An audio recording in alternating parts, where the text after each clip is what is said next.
side was on this time?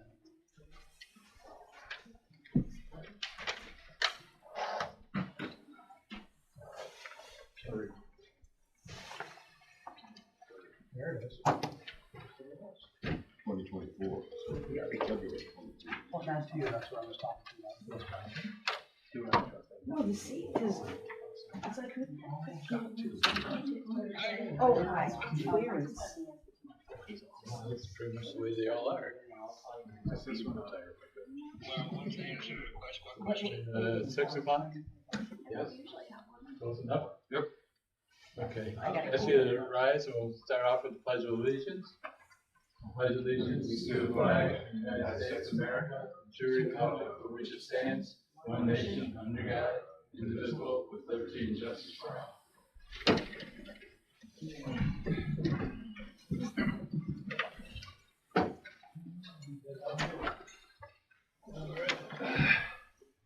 Thank you all for coming tonight. If you have your cell phones with you, we ask that you have them turned off so don't get interrupted.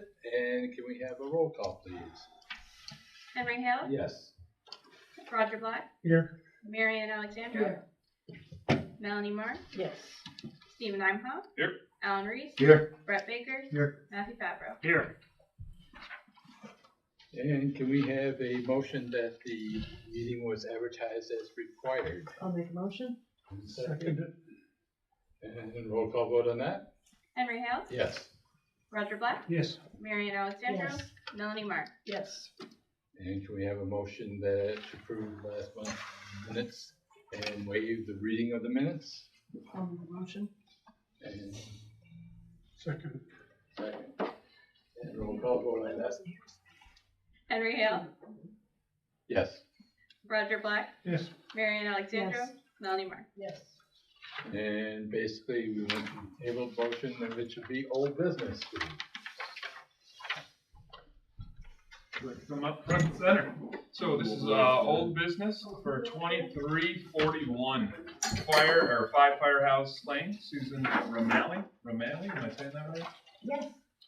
For an area variance request to be allowed to convey 26.82 feet for 9 foot of Firehouse Lane. This would decrease the frontage from 63 feet to 40 feet in the side yard setback, 32 feet and 6 foot wide, which is allowed in an which is not allowed in an R2 district. Mr. Reese has pictures from last month and from today. Okay, Mr. Chairman, this is Cumberland Head. This is the connector road that comes out this way. Fire department's right here. This is Firehouse Lane. It comes down this direction here. You may remember a few months back, 4 or 5 months, we talked about this house right here. This is the next 2 houses up from that. So it's 5 and 9. You can see it's all zoned R4, but again, these parcels right here are pre-existing non-conforming. So here we go. So this is the house 4 months ago you guys were talking about when they added a deck on this back and one on the side. You're concerned about parking in the front. We're talking about this house here, which comes over this way like this. They want to cut off this area here and merge it back with this house here. So here's what it looked like today. So this is the house here. You can see the little ribbon right here in the stake. This is where the proposed property line is going to be. About half of this yard area here is going to go with this house on this side. Here's looking back the other way. So this is the open grass area in between. Where this tree is and this hedgerow, that's where the property line is going to become. And all of this will become with the house on the right. Mr. Allen, here you go. Anything like that? Yeah, I would add that the camp that we're talking about to the south, that brown camp we saw in the photograph, This one? that one. That's 5, yes. Susan and her former husband, who has since passed, bought that camp when they owned the great building you see in the right of the photo. Well, we didn't buy it, yeah. Well, I bought the camp, yeah. Right. So when they owned both parcels, they went ahead and put a new septic system to serve the gray house. Okay. And then when you sold the camp to Mike Brown, he wanted a little Tom bit Brown, of, or yes. Tom, yes. Tom Brown, actually, Yeah. Tom Brown built the camp. I'm sorry, to Okay. correct you. Yes. And Right. Yeah, he built the camp Right. on that small lot. So Tom wanted some of that lawn area to go with his camp. And the Getmans sold it to him with the understanding that the septic system was there. And Tom didn't have any problem with that. So now, just last year, Tom wanted to sell the camp and the land around it. So Susan said, you know, I'll buy the grass strip, so my septic system is on my lot, but Tom didn't want to sell it, he wanted to sell it all together. So Susan bought the camp and the land, now she controls it, but now she'd like to sell that camp lot, but then keep the grass strip, so her septic system is exclusively on her land, and then she doesn't have to worry about an easement to, you know, provide an easement to the new owner for a septic system. So then the Brown camp will be unencumbered by the septic system that's in the lawn area. So that's why we're asking to reduce the frontage of the Brown camp back to What it was originally. back to where the property line was originally. Yes. So our map shows a zoning table with all the various deficiencies this new lot line would create. It's all pre-existing, non-conforming, no matter which way you look at it. That's It was that way to what it begin is. with, right? Right. Yeah, right. At one time it wasn't, because it was probably 50-foot wide lots, and that's all required. And with the 120. So yeah, we'll be, you know, with the granting variance, we'll be deficient on obviously the lot width. In this zone, we're required to have 125 feet. Of course, you know, we didn't have that before, so we're shrinking that, and of course the side yards will be less than required by the zoning. Open the public hearing portion of the meeting. Anybody here like to speak to this matter? Not seeing anybody raise their hand. We can close the public hearing portion of the meeting and go to our board members if they have any comments or questions.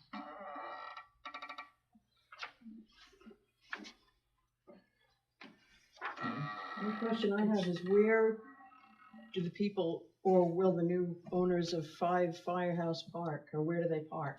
There is on this side over here, there's a property line and that Scott put some things up. There's room here to park, Okay, okay? Where's your septic system at for that house? That house has a pump out, Right in front of it. is that's what Yeah. it's called, yeah. Yeah, it's Yeah. it's basically a holding tank. Yeah. It gets pumped out. It gets pumped out, right. So no leach field or anything, it's just basically a No. tank from the room, it's filled, Right. empty it, okay? So, anybody else have any concerns? No, there's no way to make everything work without this. No, the only other thing to do is be able to say that they have to have an easement for Yeah. this property to have their septic and the other guy's property, and in the long run, that's probably And not it's the still best not, way. you know, It's still not gonna change anything as far as, minimum frontage, so the motion would be to, if I do the balancing test quickly here, look at it, say whether the benefit can be achieved by other means feasible to the applicant. We just sort of reviewed that in the long run would probably cause more problems. Undesirable change in neighborhood character or to nearby properties, and it's gonna be the same thing, and nobody will even know that the line's actually been moved. Whether the request is substantial, and I don't see that, because it is already pre-existing non-conforming. And whether it will have adverse physical or environmental, I don't see any of those happening with that variance being put into place.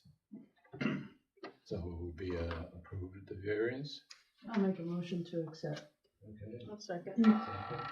Show of hands on that. And a roll call vote. Henry Hill, Yes. Roger Black, Yes. Mary Ann Alexander, Yes. Melanie Mark. Yes. Thank you very much for your time, ladies and gentlemen. Have a wonderful evening. We'll come back before the planning board.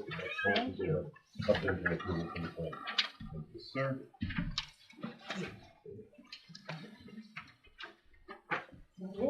That's it. Wow. Next appeal is Hannaford's. You guys like to come front and center? Is appeal number 2342 for Champlain Plaza Spec LLC, 7 Pyramid Drive.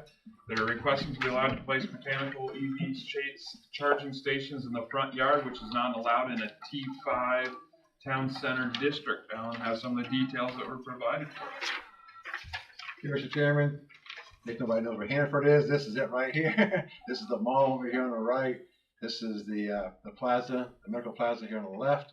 This is Plaza Boulevard. It comes down this way. And then the name at Plaza Boulevard actually now extends up this way.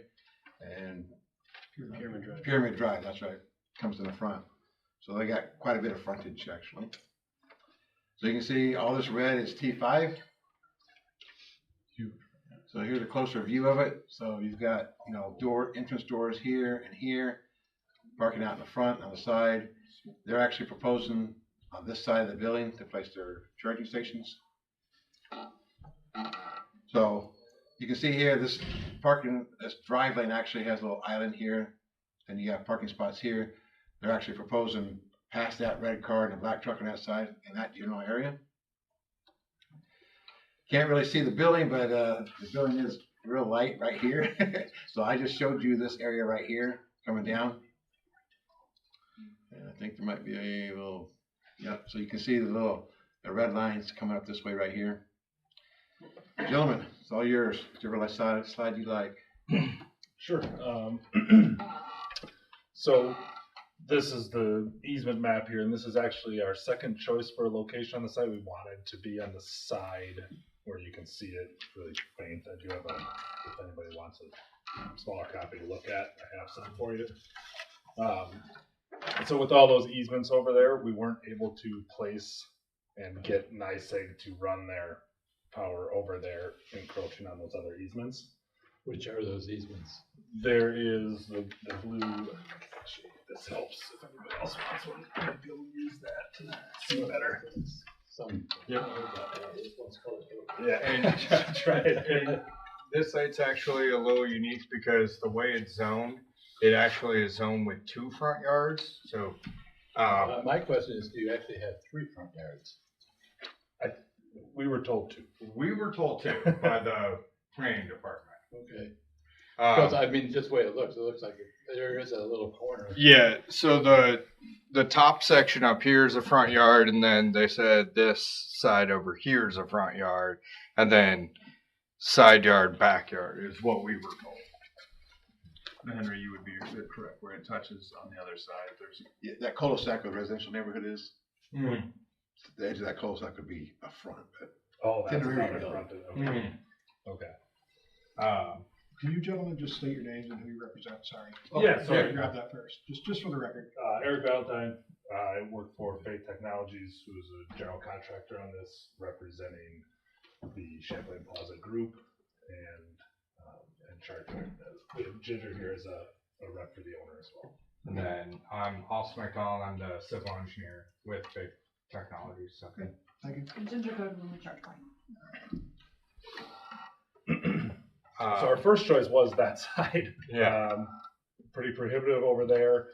So worked with NYSEG to come up with a path, and you can see that path highlighted there above all the easements, and we'll have to bore that and get under the parking lot and then set a transformer, and then we'll be installing 4 new parking stalls in addition to what's there down that line, and then an ADA walkway in the grass area extending up to the walkway to the north to cross into the building sidewalk. Mm-hmm. And when speaking with the planner about it, knowing that we were informed of the ordinance that basically states that we can't have mechanical equipment within a front yard, we are here for an area variance, and brought, other screening or elements that we could do to help, potentially, make that area look a little bit better with the EV charging over there. All right, so on the, I guess that's the north side, the east side of the property. In the red is where the main easement for NICEAG comes all the way down and around. Correct, yes, yep. And then you have the water easement that we would have to cross, and also possibly the drainage as well. So where are these easements? They're on there, so this is all NICEAG coming down here, which would be the other side where they would put, but NICEAG doesn't want them to go on top of that easement. Oh, okay. And then they have a water easement coming through and a drainage easement coming over this way and the sanitary easement coming that way. Yeah, it's a lot. So it does make it a little bit difficult. And I do have, just if it's worth reviewing, I sent some, but I do have some screening options that I've put together, if you guys wanna take a look at that, helps make the case at all, I guess. Start off. I'll open up with the public hearing portion of the meeting. Anybody here like to speak to this matter? Not seeing any hands going up, I can close the public hearing portion of the meeting. This didn't go down to the county? It did not. Okay. It's not within, All the the state. roads are town roads. That's okay.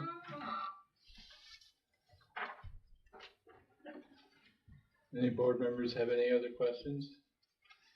It is somewhat precedent setting for us.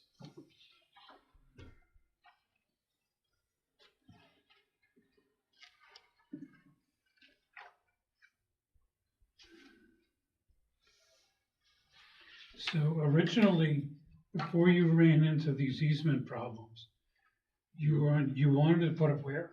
By the backside of Honeywinkle's. It would have been, Up over in this way, right? it would have been on this side, we would have been looking to put it right in here. There's also complications with that side and accessibility getting it past to the front of the building. Whereas where we have located it now, and by extending that sidewalk, that connects right to an immediate entrance to the building.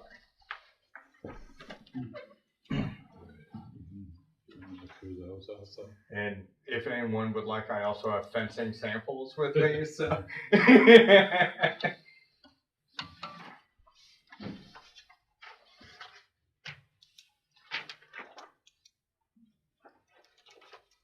Mary Ann, you have anything to look forward to or not to look forward to?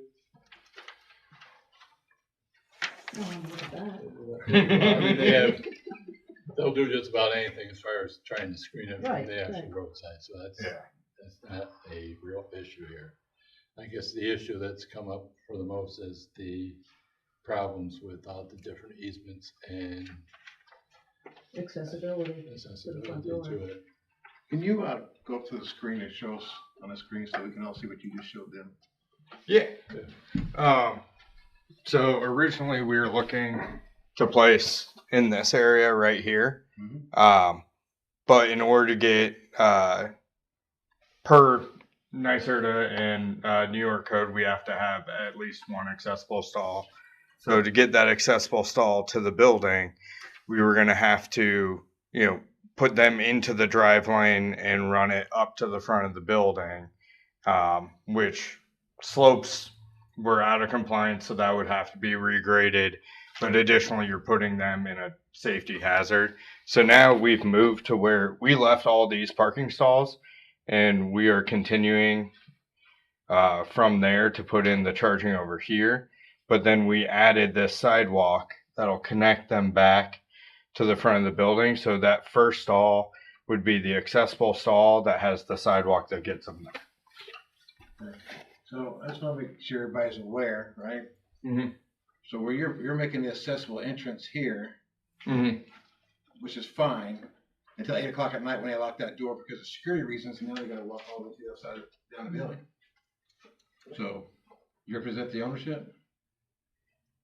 I'm representing ChargePoint, we have the chargers. Okay. Mhm. So none of you guys are actually Hannaford. No. So now you're actually making your distance longer, and it would not be in Exactly. compliance with your handicap accessibility per nice area. So you're actually making it worse. After 8 o'clock at night. After 8 o'clock at night. Because they lock the doors and they only have one entrance. Well, it goes to the other. And that's something that we can address with Hannaford. What's the reason they can't go in the north parking lot between the building and Pyramid Drive? Like in this area? Right. Same idea. Front yard. Yeah. We tried to stay at the least. We felt like we had a less of a Construction. visual impact on the side of the building as opposed to being directly in the front. It also creates more challenges trying to get the utilities. We'd have to tear up their parking lot, create a lot more disturbance there. We'd also have to add some islands in order to install the chargers, and it would take away from their parking. So we were trying to minimize the impact on the parking count and the visual impact to the property.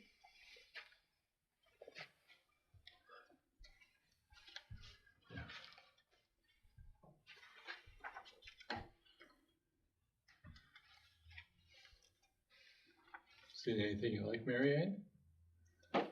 No, this is standard stuff, there's nothing Mhm. wrong.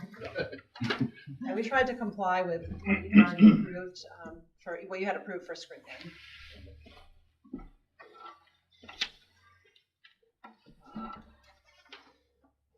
Well, it's somewhat of a rock and a hard place. One side does one thing for you, one side does the other thing for you, so.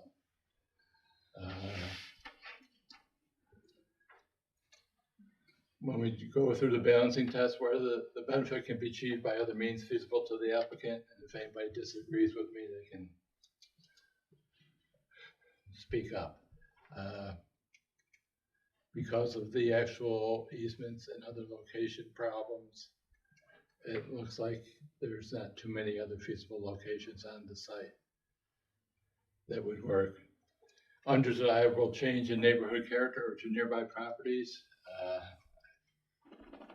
No, I mean, they're going up all over the place right now too, so. Whether the request is substantial. How far from the front are they? I don't even think it stays in here, does it? The way the ordinance reads, it reads that, the building is supposed to be up to the front corner. Yeah. So it has a distance of, I think it's 5 feet, within the property lines where they want the building. It never says what the actual front yard setback is from traditional where you have 50 or 20 or 30 foot front yard setback. Right. Which is why they're not sure about actually in front of that building, from the front of the building, face the building, all the way to Plaza Boulevard or up to Pyramid Boulevard. Is that all front yard, or it's only 30 feet back is front yard, and the rest of it's just yard? So that's why it's your first one. Thank you so much. That didn't help much, did it? No, we really appreciate that. So we can't say that it's substantial, whether the request will have adverse physical or environmental effects. And it's self-created. Even if it was self-created, it doesn't necessarily negate us from giving the variance. Can you repeat what you were saying about after 8 o'clock at night? I didn't quite follow. They lock the doors after 8 o'clock at night to that one west entrance and make you go 50 feet down to the other entrance. Hannaford's has got some kind of a security problem, so people want to come in there, steal food. They like to run out that exit because it's the furthest away from all the checkouts. They aren't staffing the actual checkouts. So They have at the 8 self o'clock, checkout on the far end of the building. they lock that. As an egress, you can still bust through the doors. That's not a problem, which is why we allow them to do that. Okay, but you can't come in the doors. As the way I would see it after 8 o'clock, it would work essentially similar to how accessibility at a gas station is, where they will sit and they'll pump their car, but then they'll move to the ADA stall after 8 o'clock. There is 10 ADA stalls out front that do have a ADA path in compliance that would be usable after 8 o'clock. It would just be after 8 o'clock. they would have to park, charge their car, and then move their car after 8 p.m. Could we get a sign up there that just tells people that, you know, after 8 p.m., the side entrance is closed? Well, there's a sign on the front door saying that. We could put one out by the charger too. Yeah, just as a I would warning. think one by the charger. Okay. A 3 square foot informational sign, we would need a permit for it. Okay. Metal or something. Yeah. Sure, that would be no problem. And is the planning board gonna do the screening? Or are we gonna? No, they submit to them and just Trevor will okay it. Or I shouldn't say Trevor, the planning department would say, all right, this is what it is, because it shows that it has to be screening. Right. Unless you specifically want that it should go in front of the planning board for screening, because it shows that it's a fence, or the verbiage is in here must be screened from all. Well, he gave, there's 10 Yeah. different. And they're, sorry. So those are design guidelines by the planning department. But they would submit to the planning. To them and saying, board, yes, saying no. that this is the screen, so we don't have to pick it out tonight. All right. So that's what we're basically looking at as far as going through the area variance checklist. So Yeah. you're good with approving, or? I'll make a motion to approve. I think I would just want you to make some findings of fact, specifically because you're allowing encroachment into a front yard setback, that if you're going to approve this, you're doing it based on the fact that there are multiple easements and utilities already on the property that make any other location a safety hazard and or cost prohibitive, and the fact that the applicant, and I think the board is now adopting that they feel this is the safest place to put this for ADA compliance, even with the 8 o'clock locking door, you think it's better than and somebody that needs accessibility crossing over a lane of traffic to get in. At least this way it's sidewalk the whole way, except for when they cross at the southwest portion of the building. If you believe all those facts are true, just adopt those facts as part of your motion. That is what we've talked about, yes. Okay. All right, so we have a motion from Roger saying to approve the variance with the conditions that we reviewed already. No, second. We got a second, we got a show of hands, and a roll call vote. Henry Hill, Yes. Roger Black, Yes. Mary Ann Alexander. Yes. Melanie Martin. Yes. I'll take it off your hands. Thank you. Yeah, thank you very much. Good evening, gentlemen. Who's